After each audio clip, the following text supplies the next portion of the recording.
Hello and welcome and welcome and hello and welcome and hello and welcome and hello and welcome. Guys, I'm gonna keep my voice down because I'm not feeling super hot. Been on the phone a lot today. Voice is kind of going as you might hear, but wanted to do another Neo video. I know people are I tend to do a lot of videos on the same stock day after day, and it gets a little bit boring and repetitive, I'm sure. But the reason I do that is not just to harp on it, it's not just to pump it, it's because I believe there's a big move coming. I believe there's an opportunity coming for, a multi-bagger. And that's what we're looking for. We're not looking to necessarily get rich quick. I mean, a lot of us are fairly diversified, but we're looking for those little home runs that can be game changers for your portfolio. It can really level you up. If you can, I was watching Roy and he said, this is an extraordinary year. My portfolio's up, 60% or something like that. And he's like, if it wasn't for my PayPal leaps, it would be like 90%. It's crazy just to think about, increasing your portfolio overall 60% in, 9 months of a single year is just, it's almost unheard of, but that's what's sort of going on right now. And the expectations are extremely high. But so that's why I try to kind of serve these up, like a SoFi I saw at 5 going to maybe a move to 15. It turns out, the stock all of a sudden runs to 30. I mean, and you guys see what's going on with Hood and Carvana, Palantir, many others. And these are just complete game changers for you. Even say you have 5 to 10% of your portfolio in there. If a stock 6x's, 10x's, God forbid 20x's, I mean, and then you just put that profit back into your portfolio, diversify it, and just keep it compounding, until you're ready to retire or buy a home or do whatever you're going to do.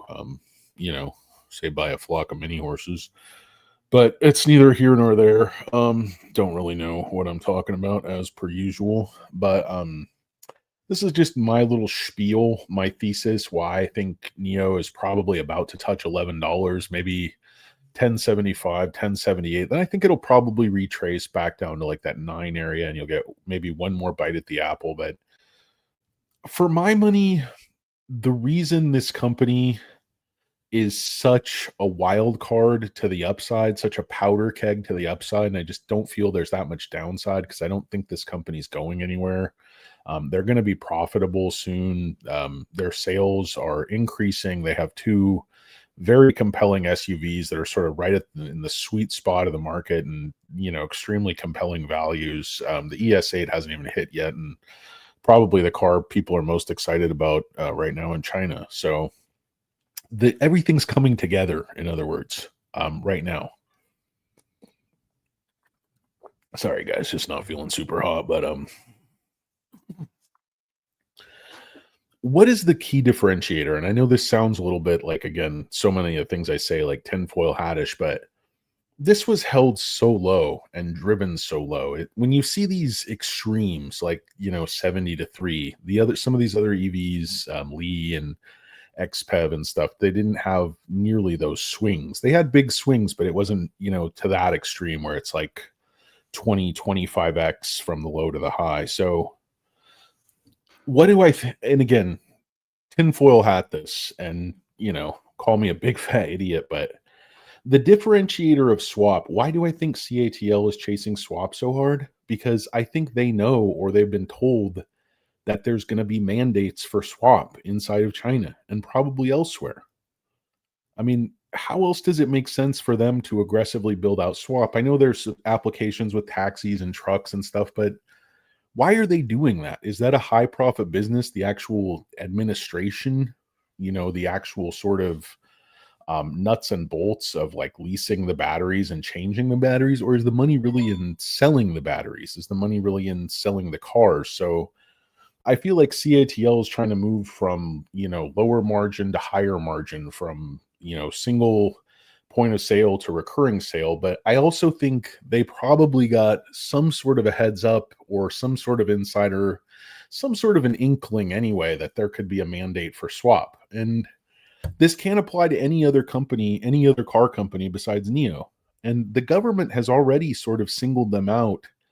So what happens to this share price if all of a sudden the government aggressively pushes everyone onto having a swapping option? At least maybe it's some cities, maybe it's some provinces, maybe it's a certain percentage of vehicles. I mean, or they could mandate some type of battery checks that makes swap all the more attractive. I think it's already, the only option that really makes sense. I know BYD is introducing this super fast charging, and um, there's a lot of reasons I think swap is much more practical than super fast charging, particularly in dense urban areas where people can't super fast charge at home anyway, and not everyone's going to be able to super fast charge due to grid limitations.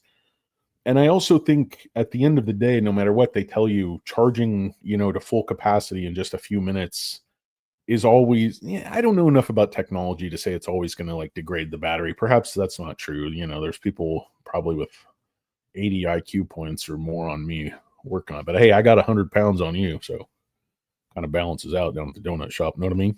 Know what I mean? But so all it takes is one mandate, and I think the stock doubles overnight, because the big question mark has been partner cars. I talked about last time, why aren't there partner cars? Because I think a lot of people thought the company was going to go out of business, or it wasn't going to survive, at least in its present iteration.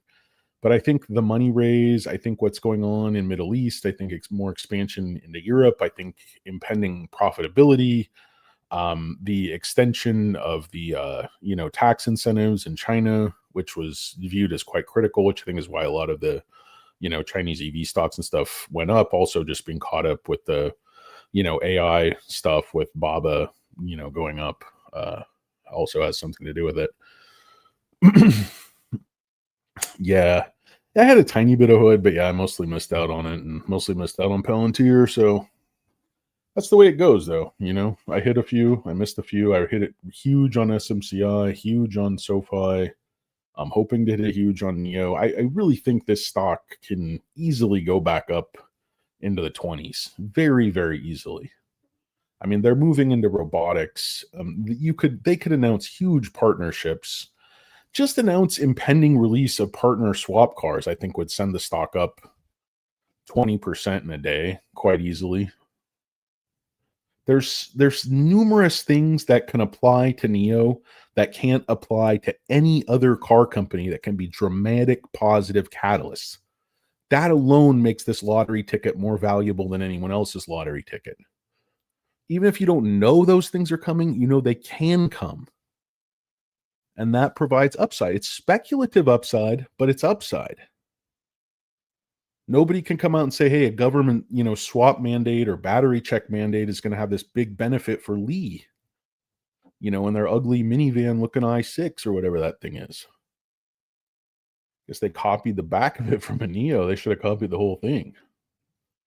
It's reminiscent of a futuristic Pontiac Aztec. And you're no Walter White, dude. You're no Walter White.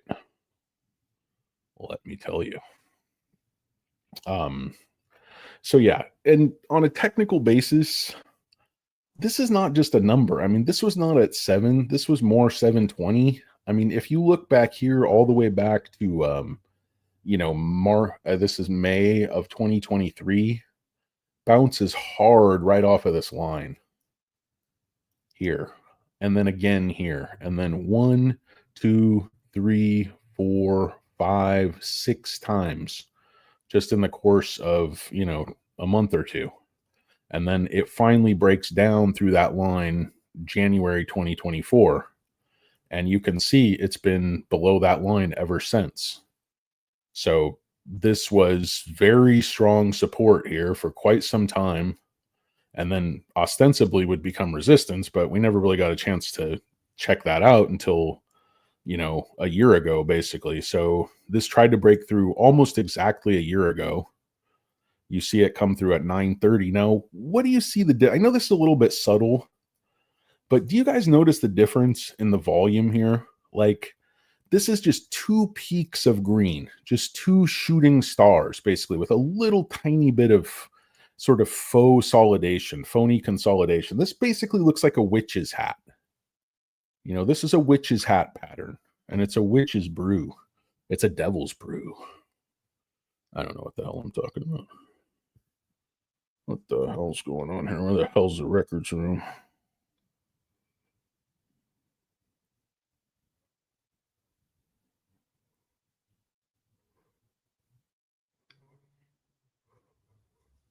Sorry, guys. Oh, it's not one thing, it's another. Life of a poorly aging, fat, suburban wannabe douche. It's not pretty, guys. It's not pretty, especially when it's playing out on YouTube for all the world to see. Get these crow's feet in 4K. Get the kids to bed. Anyway, Jeff Presley thinks he pulled out early on that one. No, I pulled out fairly early on that one. Can't be mine. But look at the difference in the volumes I was talking about before. You see how there's just two peaks here? Look at this. This is, if you look carefully, this sustained green volume from right here keeps increasing all the way through. And then look at what happened with this little wedge channel, this little wedgie.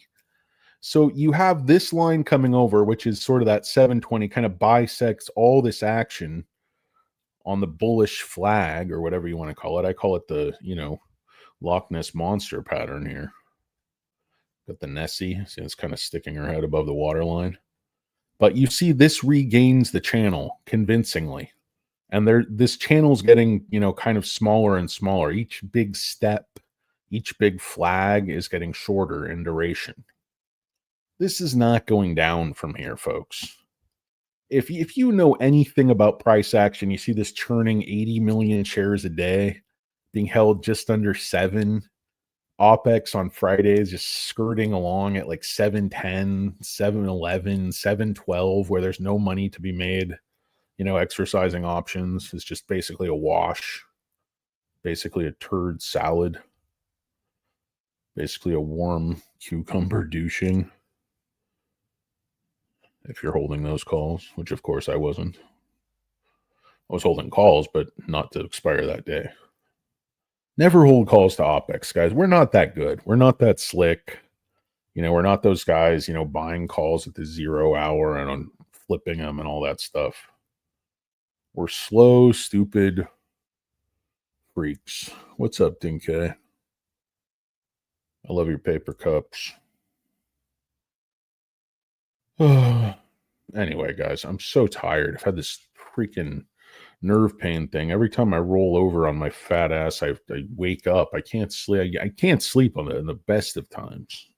It was the best of times. It was the fattest of times. But these happen to be the worst of times. Like, I'm even more out of it than usual. Feel like I need Marco Guzar. Get me some dabs. Dabs, or are those ice creams covered in chocolates you get places?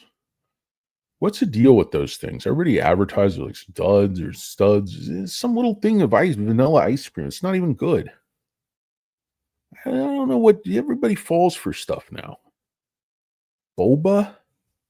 A boba, okay. The tea's good. I mean, the drink's good. He's sucking down a bunch of boba. I don't know. You guys want to go for boba? Yeah, I want to hook a car battery up to my nutsack. No, I don't. Make me a fucking cup of coffee like a human being. Trying to get me to go out for everything. You guys want to go out and watch TV? Want to go out and clean someone else's house? Like, you simulate cleaning a house, but you're somewhere else, so you're out. So it's an activity on Eventbrite. Oh, for an enhancement, can I slam my nuts in a drawer? And for an extra $79.95, hit me with that romance package. It's basically some plastic, rose petals thrown on the ground with scorn. Hey, this fat fuck fell for the romance package.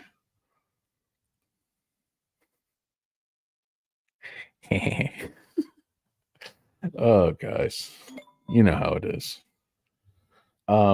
So I don't know. This was about Nio. You guys want to hear about the short interest? And I'm not just talking what's going on in my chonies. No, guys, that old bit. That old short penis bit, you know that one. The old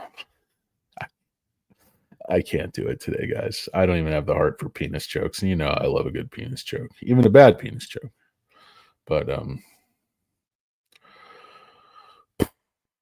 so what was I talking about? Yeah, so the stock's up today and they're shorting, 300,000 shares. And what's dangerous here is not the short interest. What's dangerous here is how far the shares on loan have swung and how fast. Like I said, it was 450 million shares on loan 6 weeks ago. It was 385 million shares on loan 2 weeks ago. And right now it's 125 million shares on loan. And short interest popped back up. So you're quite a bit, naked short. You have a lot of phantom shares out there that theoretically have to be settled. Granted, cost to borrow isn't as high as it used to be, but it definitely isn't as low as it was the other day. I mean, max is back up to 8.63. Min is still 0.22 to the negative, but that doesn't really mean anything. There's always a lot of these, humps and jabronis and shoe shine boys and truck stop all stars, gas station restroom types who shower in gas station restrooms. Yeah, I like this place because they don't have the paper towels to scratch me. They got that blue continuous cloth towel. I can just drink it in. Really do my chest hair. Really do it right. It's really tough if you're working with man boobs to shower in a gas station restroom. Of course, when I say shower, there's no shower. You're basically working with a sink. If you guys have ever done any low-level street prostitution, you know what I'm talking about. We've all been there. Stocks are down. Times are tough. Speaking extemporaneously, of course, not personal experience. Asking for a friend. Oh, yeah. It's a line ride. It's a real life simulation of a line. Long line. Yeah, awesome. Oh, guys. Oh, my hairline's receding faster than my portfolio. No, seriously, everything was up today, but I just find the short to be. I don't believe the hype that no institutions own this, that no institutions want to own it. They're going to run this thing up, sure as shit. And I think 11 is just the beginning. Yeah, it could retrace. It's definitely going to retrace. But I think 9, then it probably moves 17, 18. I think the price action is going to be somewhat like SoFi, but a lot more volatile even. And I don't think, retail investor, bag holders, whatever you want to call us, fat turds. I don't think I don't think we're happy with a move from 4 to 7. What is that? You're gonna take 7 and just get out? Like, oh, I'm still down like whatever percent. Why? Why sell into this move right now? Because they stepped on it at 7. You think that's the end of the story? There's too much churn. They can't keep dumping these shares. There's more eyes on this stock than ever. More people are talking about Nio in a positive light than I've ever heard. The stock's been dumped on. And the redheaded stepchild. I think they finally fired, William Lee's barber. The stock went up 20%. Like, can you give it some shape? Like, no. High and tight. All right. You know best. I saw that eye roll, William. I don't appreciate it. This is my Chinese accent. I don't know where I'm going with this, but so yeah, the everything's lining up. In other words, I was watching this guy. He was like, most YouTubers are just idiots. They draw a line here, trend line. They say it's going up. We all know it's going up. If there's a trend line going up, it's like you have to look for multiple different indicators, at least 2, preferably 3, preferably more, as many as possible. And those can be technical, fundamental. There can be different types of catalysts, both that you can see them sometimes both on the chart and in news and in the real world. It all comes together. It's all a puzzle. You can't just look at the chart or just look at news or just look at books. A lot of people think they can analyze companies that way, but you're not Warren Buffett and I'm not, running a charitable trust here like a big, bald, flaccid penis looking turd. I remember when I recommended SoFi at 4, don't you? No. I remember you constantly being wishy-washy and crying about how much you love Anthony Noto, but you just couldn't do it. I just can't get I don't know. I don't know. Shut up. We're in a SoFi Bowl at 5. The charitable trust. Bullshit. I did videos about what a Judas you are. Scumbag. Bald scumbag piece of shit. No, that's too harsh. It's all for charity anyway. So what's the difference? Why do you even care if the stock goes up? Fuck, you don't care about charity. Charitable trust, my ass. Anthony Noto's over there teabagging him in person. It's like that asshole from JP Morgan. I love SoFi. I use it all the time. Downgrade 7, 8.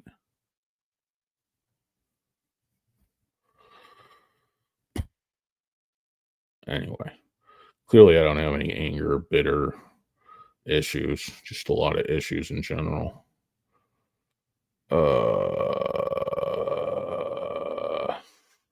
Institutional ownership, Carl Seymour. Great question, sir. Let's take a look. See, I think if any, it was way down. These are not up to date, but it's been way down, honestly. But I'm telling you, this is the setup. This is when you see this stuff. No, this is the institutional ownership, Carl. So it doesn't really get any worse than that, buddy. I can't sugarcoat that thing like a churro. So yeah, it's pretty bad. And then it only gets worse.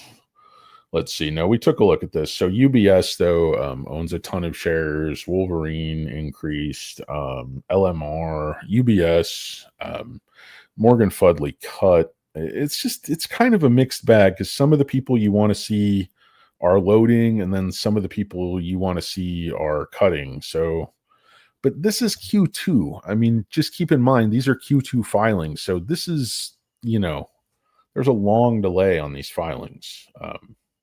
They're required to file like 6 weeks or something. So that's why you see them kind of cut off after that, 6 weeks after the quarter ends. You have to file for the previous quarter. And I think 13F is different. That's 13F and 13G. I always, I'm not an accountant. No strong man. If I was, I'd aim the camera directly up my nose. Start scratching a rash violently while cruising around my block in a car, pretending I'm going somewhere, just bitterly calling out retail investors because they don't know anything. Just buy an index fund. Buy an index fund. Dude, relax, bro. Got a good point, but perhaps the way you're presenting it is a bit off-putting. Who knows, though? Who am I to say anything? I'm an ugly man. I'm an ugly man myself. I know it. Kids tell you stuff 3-4 times a day. Hey, Mom, that's an ugly guy. She said, yeah, it is. He looks jovial. Nah, he's just fat. He's not necessarily jovial. Oh, you're right, Billy. Probably bitter and depressed. Who are you, Dionne Warwick? Get out of my headspace. The guy was, I don't know who it was. It would have been my mom screaming, get off my wavelength.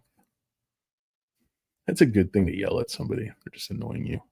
Get off my wavelength. It's kind of not that insulting, but it's just like, back off, Just get out of my space. Like, I was like, get out of my face. Like, get out of my mental face. Like, get off my wavelength. Just tune to a different frequency where I can't hear you. Breaker, you got me up there. Come back.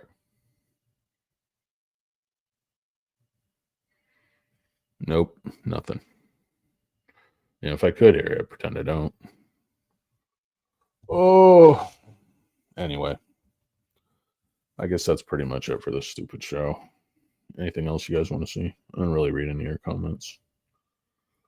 Oh, redonkadonk. Yeah, let me tell you.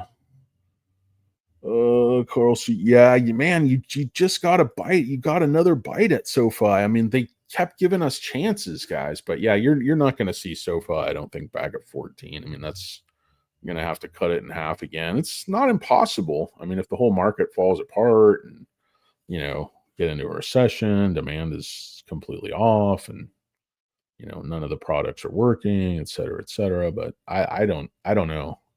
I think if you get 25 and you don't have a position, I would be buying all I could. I mean, 20, 25 years down the road, it's going to be 6 of one, half dozen of the other. Can of corn, can of Crisco, bushel of berries. Peter Piper picked a peck of pickled Peters, I think. So anyway,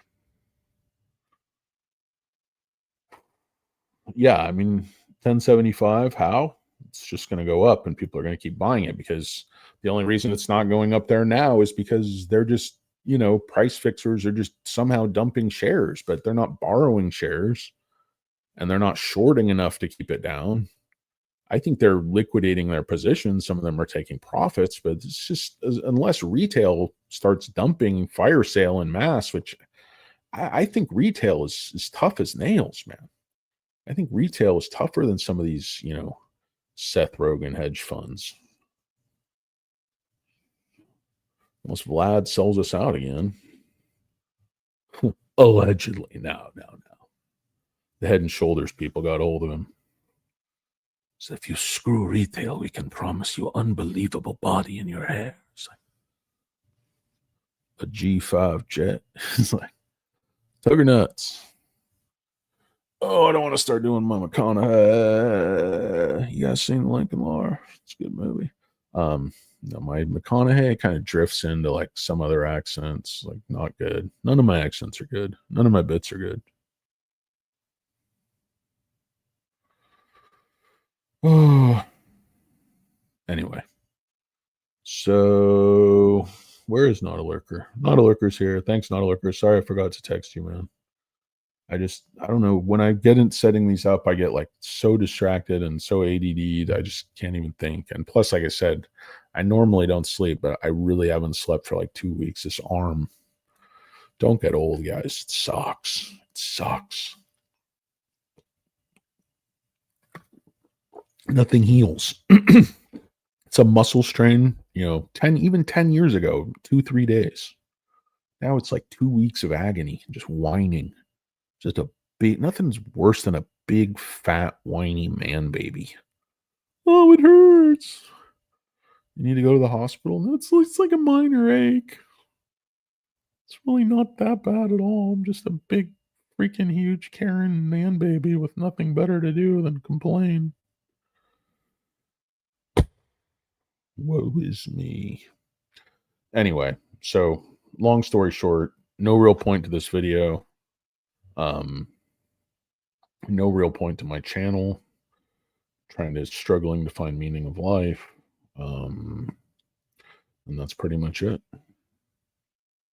It's very possible Nio goes to 100 now. That's going to take a long, long time. I mean, they're going to have to be making a lot of money, but I mean, if you really analyze things, guys, Tesla does not make very much money outside of like regulatory credits. Their price is out of whack. I mean, the EV industry has a very crazy way, certain stocks are priced at certain times. Like a stock, like what was it? That stupid Hylian, that stock went to like 50 and then, went bankrupt. And then, these other companies, whether it be Rivian or Lucid, I mean, Lucid, I dumped my shit so high. It was crazy money. I was like, well, this company, if they even survive, it's going to be 10 years before they make penny one. The car business is a shit business. Tesla is not a car company. They're a robot company. They're an AI company. They're a power storage company. Nio is a car company, yes, but they're also a chip company. They're also a robotics company. They're also a power company. They're also a battery swap company. So you can't just be a car company and be like a high-tech AI player. Like, oh, we have an AI cabin. Who gives a shit? Nobody even cares about that. People want a cool, good-looking, fun, exclusive car. They want it to be cool and they want it to be awesome. They want it to be fun. They want it to be exclusive. They want to go into Neo House. You know, I was looking at a lot of these cars. The new Buick Elantra is being released in China, 23,000. This new, i6 Li Auto thing. How do they compete with BYD? How do they do it? I mean, some of these, big state companies and BYD, they're releasing really nice SUVs, 14,000, sedans, 12,000. I mean, it's kooky. You can't differentiate yourself by saying you're making an AI cabin. You can't differentiate yourself by making a flying car. It's not the same business. Now you could maybe spin it off and make money from that a few years down the road, sure. But I think that more than anything as an investor is just a huge lack of focus. I like how Nio is becoming more focused while others are becoming less focused. I like how Nio has more potential catalysts than any other car company. I like how they have a special place with the government. Clearly, how those deals were aligned with the presidents of these Middle Eastern countries, UAE, and who was the other one? I can't remember. Another fun part about getting old. You can't remember anything. Let's see. Dodge is a car company. That's true. Mopar for life. We know how it is. Well, 6.2. It's not just the length of something. Let's see. Need SoFi too hot to buy my ex-wife at Newport Beach home. There you go, man. Newport's very nice. I had a question up in the chat. Let me see if I can find that. Emilio. I'll scroll up there. Buy orders, one share over. 10X just made a really nice move. I had been stuck in a channel from like 580 to 650 and it just popped up to 750, and then it's kind of trying to find some consolidation or support or whatever you want to call it around make a market, I guess, around 730 right now. So that would be good.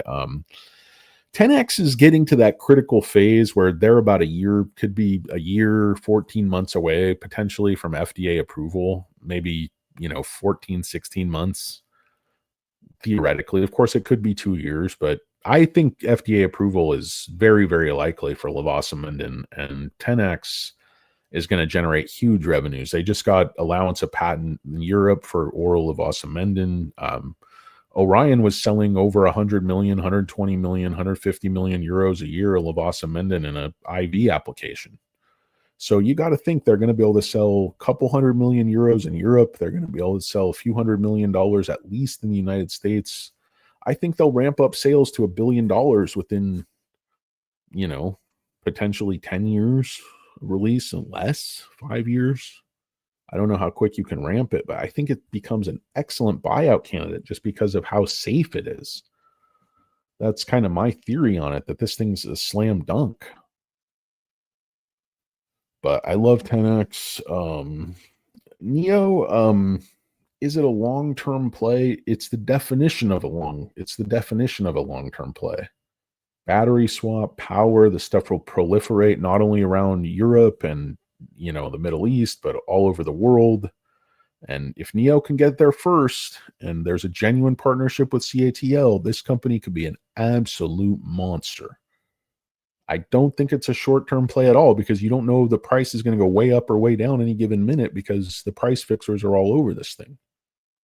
But it's definitely a long-term play. 10X, also long-term play. Very real company, very real drugs, very real doctors. Their balance sheet is outstanding. After 2 horrible Roth deals, they made another good deal where they have another money raise. They have plenty of financing to get to FDA approval, if not, necessarily push the product out. But I think at that point where they get FDA approval, partners will present themselves, theoretically. Let's see. Hope that was your question. Let's see. 5,000 shares, 10X at 3. Nice, man. Yeah, you're doing quite well, Mopar. Excellent. Yeah, I'm actually up about now, because I've been in a long time, so I lost a lot and I kept increasing my position. But I'm actually up, I think, 30 or 40% on my 10X at this point.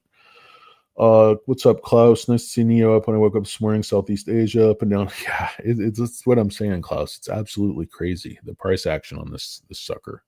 But if you look at it kind of for what it is, I mean, it's very controlled. I mean, from this point, like October 2022, so that's 3 complete years. It's just been absolute murdered, controlled walk down. And this very clearly bottomed down here at 3 multiple times. Volume is up, coming up. I don't see this bashing back down off of 3. I see it far more likely to bounce back up off of 11. Goes to 11. Couldn't you just make 10 one louder? Mine goes to 11. I've been working with these breads for about 30 minutes now. Just keep folding them and folding them. No, just fold the meat. Then you got tiny breads. It's like, I love me some Spinal Tap. It's funny. Weird movie, but funny as hell. I do a free-form jazz exploration for a festival crowd. Wow.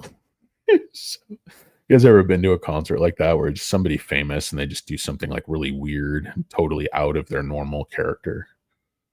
It's like, and now we're going to see Eddie Van Halen do opera. Like, you're like, oh shit. Where's the bar car? Turned up to 11, Carl. That Carl Seamark mattress goes up to 11. Mrs. Seamark knows what I mean. Let's see. 48 months. For FDA approval for Lavasa-Menden? I don't think so, Jeff. They're pretty close to full enrollment. They'll be full. I think they're going to have full enrollment by the end of the year. The trial goes very quick.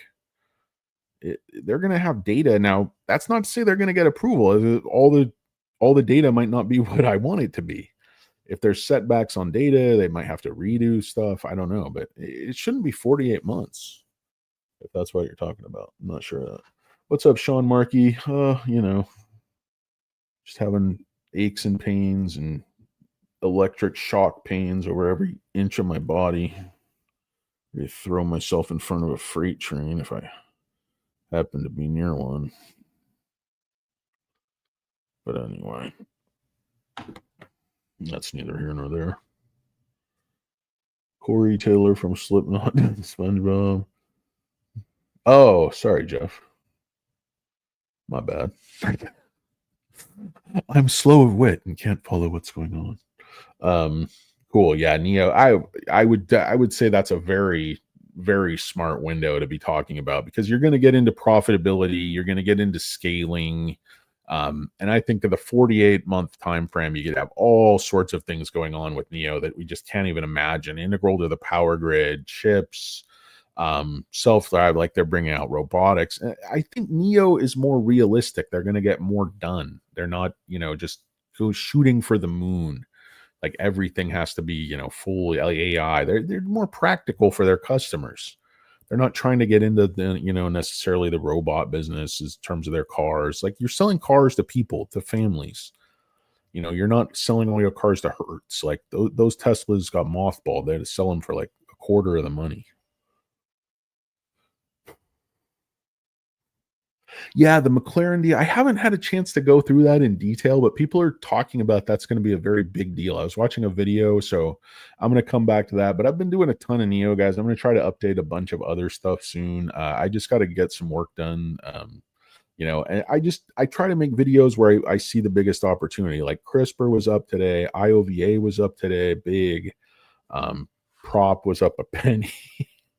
Oh my God, that thing has been a total piece of shit. But the more they hold something down like that, I get more and more suspicious and I want to own more and more of it because I don't think that company's going bankrupt. I don't think that company's going anywhere. I think it's just going to take a couple of quarters to get the production where it should be. And at that point, the free cash flows should be good. But if those wells done run dry, like a lot of the bears are saying, I think they can test that. They know that.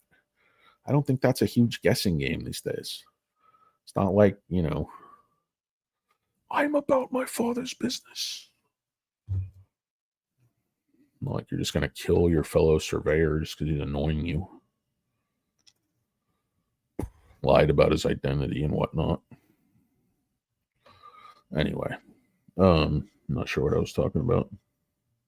The Firefly just sold 20,000. L90 already sold 20,000. It's only been in production for 2 months. I mean, those are very hot vehicles. Very Nio is extremely hot. It has cachet. They're going to have better profit margins because of it. They're not chasing that bottom of the barrel $12,000, super subcompact. Even Firefly, it's a premium compact vehicle. It's like my audience, premium. All right, guys. I guess that's it for me. All my eggs in one basket for the next 5 years. From these levels, I would pick SoFi. I just think it's extremely safe play. I think their EPS is going to absolutely explode. And I think it's almost a sure thing. But I think you're going to get the growth and you're going to get a lot of safety. You're going to get explosive growth with a tremendous amount of safety in that business model, in all the hedging and all the diversification. I'm a huge SoFi fanboy, as you know. Anthony Noto is my biological father, so that definitely has something to do with it.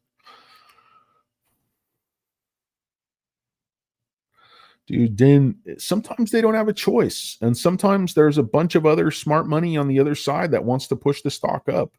Don't think UBS is powerless. I mean, some of these anybody who has the money can push on a stock.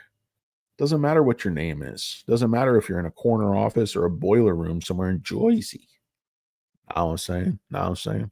Know what I'm saying? Know what I'm saying?